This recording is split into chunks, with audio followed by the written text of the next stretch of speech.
নমস্কার। নমস্কার। আমাদের আজকের নিবেদন কবি ভবানী প্রসাদ মজুমদারের লেখা কবিতা খোকারোক্তি যাবজ্জুক্তি। মাকে ডেকে বললে সেদিন 7 বছরের বিলে, সত্যি বলো, কোত্থেকে আমায় এনেছিলে? মুচকি হেসেই মা বললেন, চড়ক পুজোর দিনে নিউ মার্কেট থেকেই তোকে এনেছিলাম কিনে। বললে বিলে। চড়ক পুজোর দিনে? ঠিক ধরেছি আমি, বুদ্ধি আমার আছে।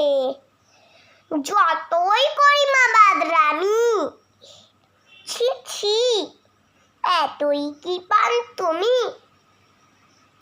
চৈত্র মাসের সেলে সস্তা দামের রিডাকশনে আনলে কিনে ছেলে, তাই মা আমার আঙুলগুলো এমন ছোট বড়।